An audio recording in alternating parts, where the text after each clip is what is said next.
ઓમ નમો નારાયણ. જય દસનામ. છેલ્લા ઘણા સમયથી જે સાધુ સમાજ, દસનામ ગોસ્વામી સાધુ સમાજ અને 18 આલમના લોકો જે થળીમઠ વિશ્વનો મુદ્દો લઈ અને અનેક એવી આશાઓ લઈને બેઠા હતા કે સરકારશ્રી તરફથી યોગ્ય ન્યાય મળશે, પણ તમે કઈ સરકારની તમે યોગ્ય ન્યાયની તમે અપેક્ષા રાખો છો? તમે વિચાર કરો કે એક તરફી જ ન્યાય આવે છે. તો પહેલા તો હું 18 આલમના લોકોને કહું છું, ત્રિપાક સાધુ સમાજ અને 18 લોકોના આલમને મારી ખાસ વિનંતી કે ભાજપ સરકારમાં તમે હવે ન્યાયની અપેક્ષા ના રાખશો.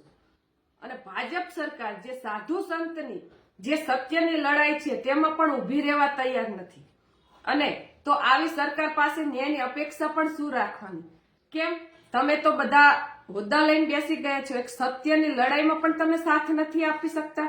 અમે એવું નથી કહેતા કે અમારે જ બધું જોઈએ, પણ જ્યાં સત્ય છે ત્યાં પણ સાથ નથી મળતો, તો આવી સરકાર અમારા સપોર્ટમાં પણ નથી આવી શકતી, તો અમે ભાજપ સરકારનો પણ બહિષ્કાર કરીએ છીએ. અમારે તો જે સત્યની લડાઈમાં ન્યાય આપે એ જ સરકાર અમારી સાચી. એટલે હવે અમે ઉગ્ર આંદોલન કરીશું. નિર્દોષ મહંત અમારા જેને જેલમાં પૂરવામાં આવ્યા. કેમ?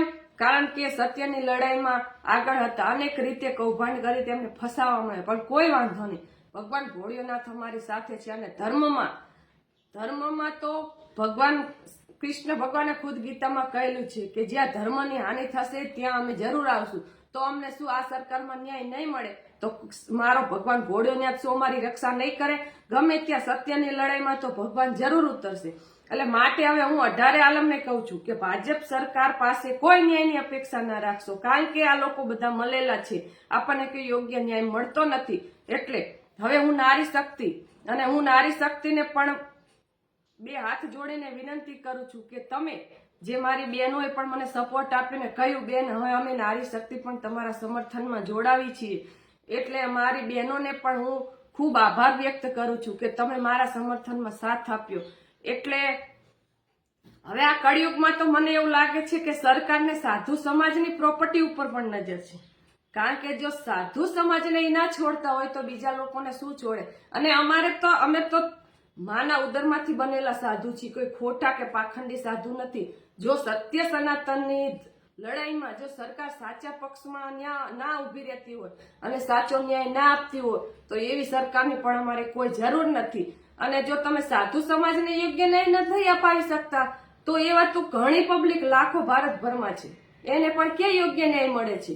પણ આ તો જે અવાજ ઉઠાવે એની ધરપકડ કરવામાં આવે છે.